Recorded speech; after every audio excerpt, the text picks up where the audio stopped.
Buenas tardes, profesor. Buenas tardes, compañeros. El grupo al cual pertenezco les vamos a exponer acerca de sistemas de gobierno. Primeramente, les explicaré quiénes conforman el grupo. Mi compañero Gonzalo Sosa, Jonathan Cusi y quien les habla, Eduardo Guerra. Los sistemas parlamentarios deben su nombre al principio fundador de que el Parlamento es el asiento principal de la soberanía. El parlamentarismo, también conocido como sistema parlamentario o democracia parlamentaria, es un sistema de gobierno en el que la elección del gobierno, poder ejecutivo, emana del Parlamento, poder legislativo, y es responsable políticamente ante éste. Modernamente los sistemas parlamentarios son en su mayoría bien monárquicas parlamentarias o bien repúblicas parlamentarias. En los sistemas parlamentarios, el jefe de Estado es normalmente distinto del jefe de gobierno. 38 de los 50 estados soberanos en Europa, como ejemplo, y 10 de los 13 estados soberanos del Caribe son parlamentarios. También hay estados parlamentarios en países en otras regiones, particularmente en antiguas colonias del Imperio Británico. El sistema parlamentario designa una forma de gobierno representativa, en la que el Parlamento participa en forma exclusiva en la dirección de los asuntos del Estado. En ese sentido, en este sistema la formación del gobierno y su permanencia depende del consentimiento de la mayoría parlamentaria. Esa mayoría puede surgir directamente de las elecciones o bien de una coalición. No es suficiente con que el Parlamento elija al jefe de gobierno para hablar de un sistema parlamentario. Los partidos mayoritarios contribuyen en la preparación y coordinación de la política del gobierno y enlazan al Ejecutivo con el Legislativo. Los partidos opositores, por su lado, son los vigilantes más atentos, los más críticos y quienes exigen mayores controles sobre el gobierno. La integración del Parlamento traduce la estructura del sistema de partidos. El Parlamento es el resultado del sistema de partidos en combinación con los mecanismos electorales. Esto es válido para todos los sistemas políticos, pero en el caso de los sistemas parlamentarios, entre menos dispersos son los votos y menos polarizados es el sistema de partidos, se logra dar paso a mayorías sólidas y por tanto se dota de mayor estabilidad y eficacia al gobierno. Elementos del sistema parlamentario. El poder ejecutivo, dividido entre el jefe del Estado, monarca o presidente, y el jefe de gobierno, primer ministro, presidente del gobierno o canciller. Poder legislativo, el Parlamento compuesto por dos cámaras, la alta, de donde derivan los senadores o equivalentes, y la baja, la gente común o no aristocrática. Comunes, por ejemplo, en Inglaterra, que representa al pueblo, equivalente a la Cámara de Representantes en Estados Unidos, a la Asamblea Nacional en Francia o al Congreso de Diputados en España, con la excepción inglesa. En todos los países con sistemas parlamentarios, los miembros de la Cámara Alta surgen de procesos electorales. El jefe de Estado tiene una función simbólica, que puede ser decisiva en caso de crisis política.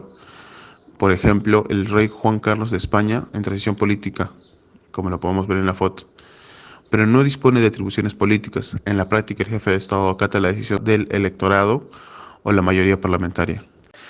El sistema parlamentario es más flexible para gobernar sociedades afectadas por conflictos étnicos, culturales, religiosos, lingüísticos o ideológicos, precisamente porque el Parlamento permite la discusión, la confrontación pacífica, la negociación, el compromiso y la repartición del poder. Como podemos ver, aquí está una foto que representa lo descrito, la composición étnica del Parlamento otomano de 1908, del Imperio Turco. La teoría del sistema parlamentario surge en Inglaterra, en donde aparecen por primera vez las libertades públicas, la separación de poderes y la elección de gobernantes. Tiempo después, en la mayoría de los casos, luego de la Segunda Guerra Mundial, otros países adoptaron el modelo parlamentario de organización del poder político. Características del sistema parlamentario. El Parlamento elige al jefe de gobierno. El Parlamento no comparte con ningún otro órgano del Estado la dirección de los asuntos políticos. El poder legislativo se divide en dos cámaras, El jefe de Estado tiene una función simbólica, ya que no dispone de atribuciones políticas. Las prerrogativas del Ejecutivo se ejercen por medio del gabinete alrededor del primer ministro. El gobierno surge y se mantiene gracias al respaldo de la mayoría parlamentaria. El primer ministro y su gabinete están sujetos al control político a través de diversos mecanismos por parte del Parlamento. El Parlamento puede destituir gobiernos y el Ejecutivo disolver al Parlamento. Regímenes parlamentarios. Gobierno parlamentario monárquico. Sistema que ocurre en los estados donde un rey, emperador o príncipe es el jefe de Estado. Su permanencia en el cargo está determinada a partir de las normas de sucesión al trono. Ejemplo, el Reino Unido de Gran Bretaña o el Estado o Reino de España. El gobierno parlamentario republicano. El jefe de Estado es un ciudadano que asume como presidente de la República por medio de una elección realizada en el Parlamento, por un periodo determinado de tiempo. Ejemplo, Italia y Grecia. Ventajas y desventajas del sistema parlamentario. Ventajas. Mayor representación del conjunto social en la medida que las decisiones deben consensuarse en muchas ocasiones entre distintas facciones políticas representadas en el Parlamento. Mejor capacidad de respuesta frente a una crisis de gobierno en la medida que puede cambiar el Poder Ejecutivo adoptando la moción de censura.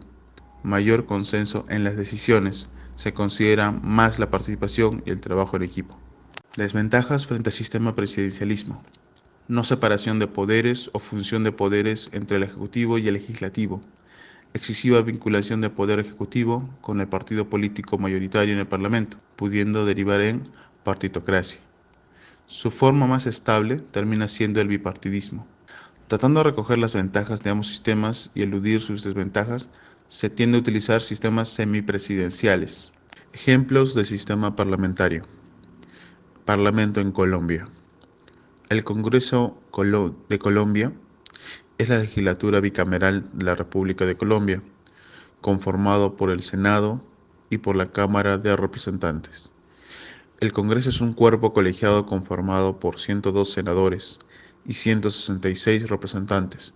Tanto los senadores como los representantes son elegidos a través de una elección directa que se realiza cada 4 años. El artículo 114 de la Constitución de Colombia de 1991 proclama al Congreso como el máximo órgano representativo del poder legislativo. Según el artículo 114, le corresponde al Congreso de la República de Colombia reformar la Constitución, hacer las leyes y ejercer control político sobre el gobierno y la administración. Otro ejemplo es el régimen parlamentario monárquico en España. El Parlamento español, llamado como los Cortes, son de corte bicameral. Está conformado por el Congreso de los Diputados, que en total son 350 elegidos por sufragio universal, y el Senado, compuesto por 248 senadores, 41 designados por el rey y los demás por sufragio universal. Fundamentalmente a las Cortes corresponden las funciones legislativas. Esta Cámara puede ser disuelta por el Congreso de los Diputados. Presidencialismo. Surge en la Constitución de Estados Unidos de 1787 y entra en vigor en 1 de enero de 1789. La Constitución establece una división de 3 poderes: el poder ejecutivo, legislativo y judicial. El presidente es electo por el pueblo por un determinado tiempo de 4 a 8 años y no puede ser removido por el voto parlamentario.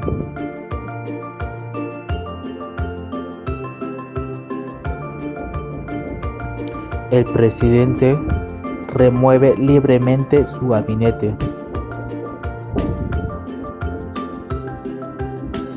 El pueblo puede revocar al presidente mediante las elecciones, formando partidos de oposición para poder dividir el voto.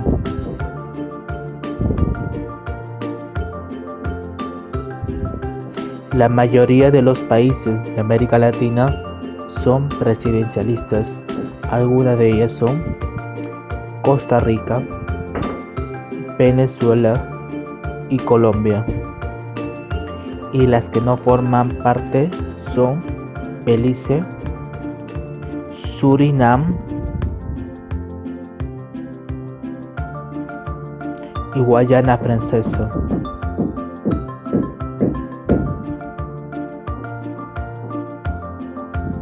El sistema presidencialista de Estados Unidos para algunos autores es de la mejor forma, en lo cual el poder ejecutivo tiene a su vértice que nombra a todos sus funcionarios principales según el Sporting System, incluyendo a los secretarios de Estado que están subordinados a él y estrictamente y formar parte del gabinete.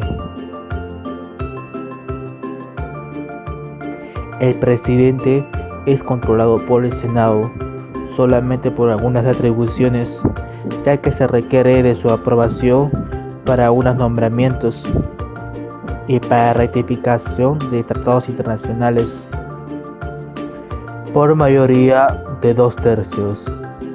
En todos los sistemas presidencialistas, el Ejecutivo presenta ciertas características comunes.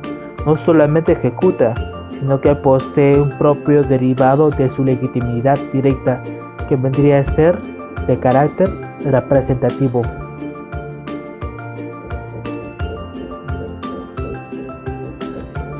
Lowenstein dice que hay 3 tipos de representalismo en América Latina. El presidencialismo puro tiene la característica que el poder lo ejerce el presidente, siendo el gabinete un medio auxiliar. El segundo es el presidencialismo atenuado, donde el poder lo ejerce conjuntamente el presidente y sus ministros, quienes están organizados como gabinete.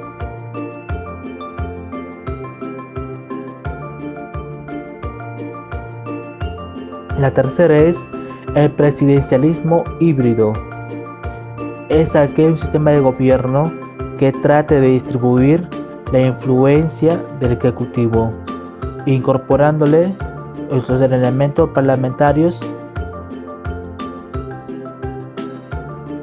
como el Ejecutivo colegiado. Se puede observar el caso costarricense.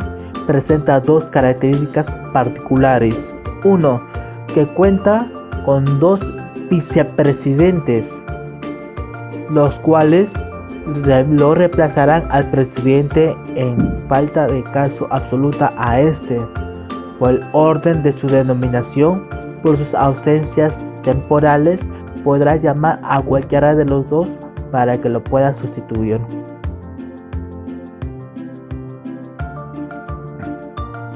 Otra particularidad de los vicepresidentes es que podrán desempeñarse en los ministerios. Como número 2, en cuanto el poder legislativo es unicameral, es depositado en la Asamblea Legislativa.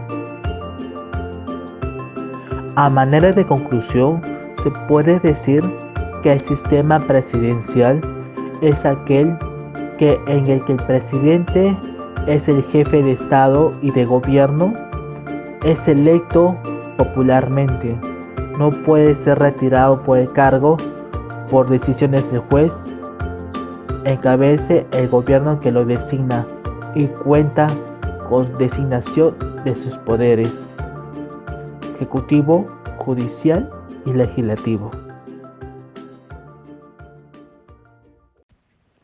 Mi nombre es Gonzalo Sosa González y a continuación voy a dar a conocer algunos conceptos básicos sobre el Estado y sus elementos, asimismo sobre el liberalismo, su origen, características y algunos de los representantes sobre esta corriente filosófica. ¿Qué es el Estado? El Estado es aquella sociedad política y jurídicamente organizada. Está integrada por 4 elementos. La población se refiere al número de personas en una ciudad, pueblo, región o país. El territorio es considerado un área poseída por una persona física o jurídica, sea una organización, una institución o un Estado. La soberanía es el poder político supremo que corresponde a un Estado independiente sin interferencias externas. Y por último, el reconocimiento internacional, que es el acto por el que otros declaran que tratarán a esa agrupación como un Estado, otorgándole la categoría de sujeto del derecho internacional, investido de plena capacidad jurídica. El Estado está conformado por 3 poderes.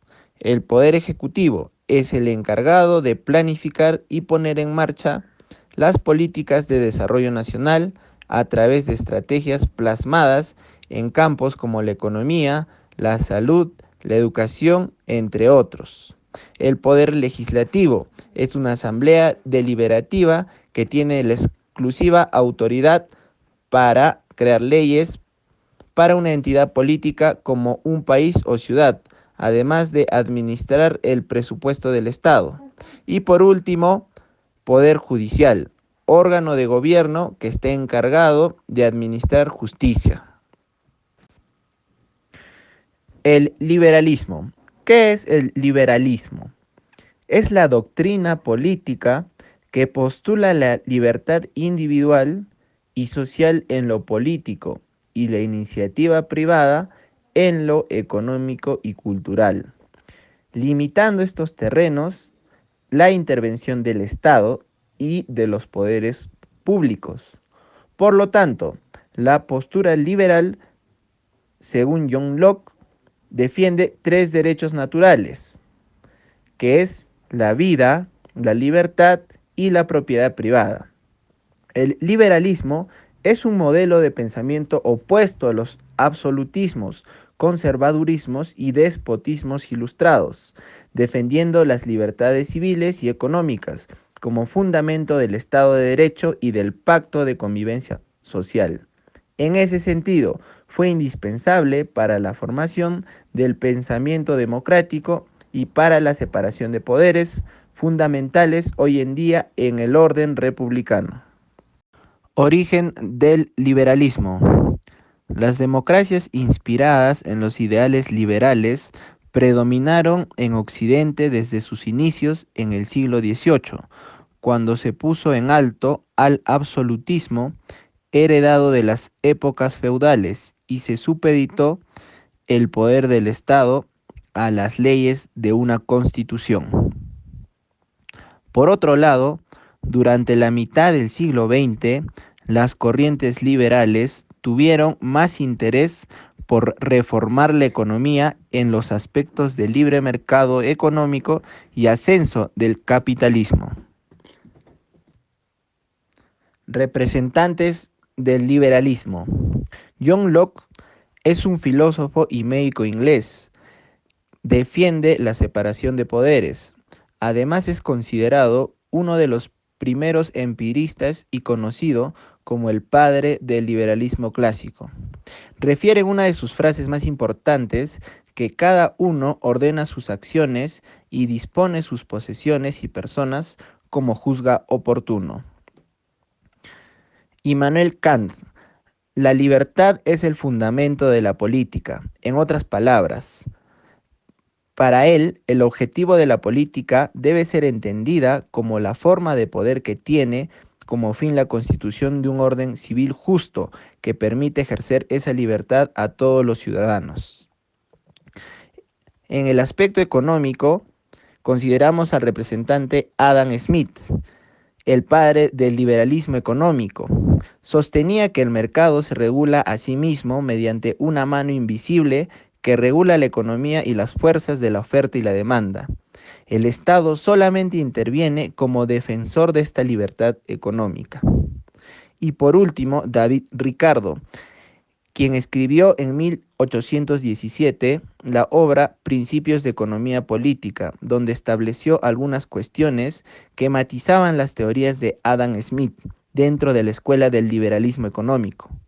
David Ricardo elaboró una teoría que tendría gran repercusión posterior. Nos referimos a su doctrina del salario. Características del liberalismo. Considerar la libertad como un elemento inviolable de la vida ciudadana en todos sus diferentes aspectos: libertad de culto, de prensa, de asociación, de pensamiento, etc. Defender el principio de la igualdad ante la ley, tanto en los ámbitos políticos como sociales, ya que sólo así el individuo será libremente responsable de sus actos. Tercero, defender el principio de la propiedad privada como un derecho inalienable del individuo, protegido por la ley frente a iniciativas colectivistas.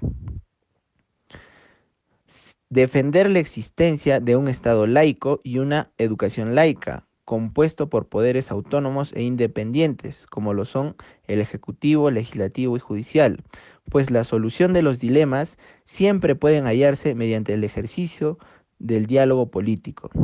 Y por último, proponer la mínima intromisión del gobierno en la vida ciudadana y la mínima intromisión del Estado en la conducción de la economía. Otras corrientes del liberalismo.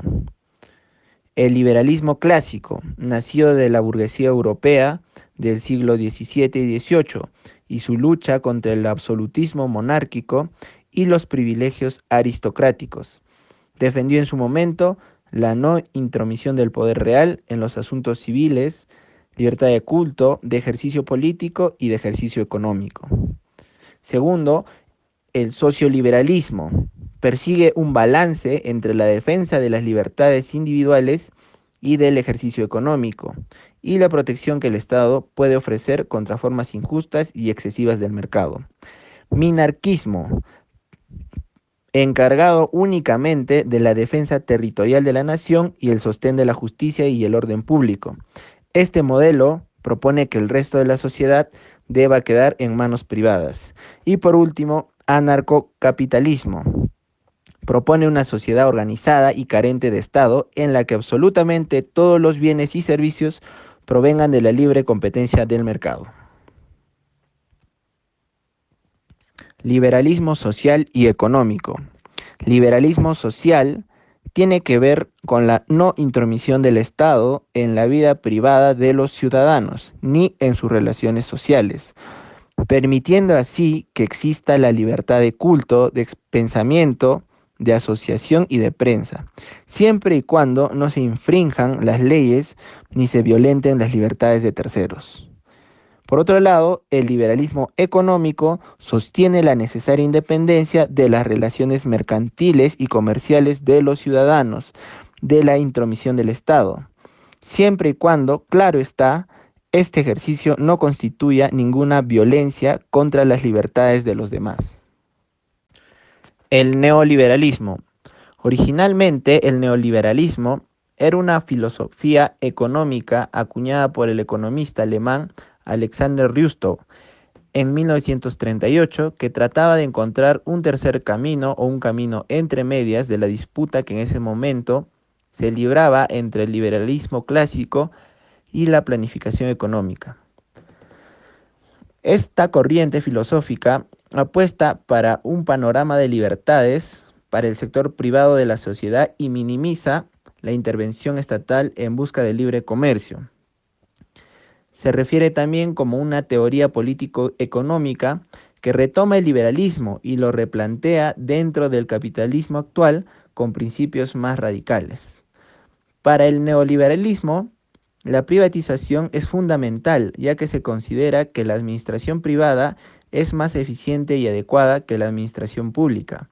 Bajo este esquema, se supone que el mercado va a mejorar el mejor precio de los bienes y de los servicios.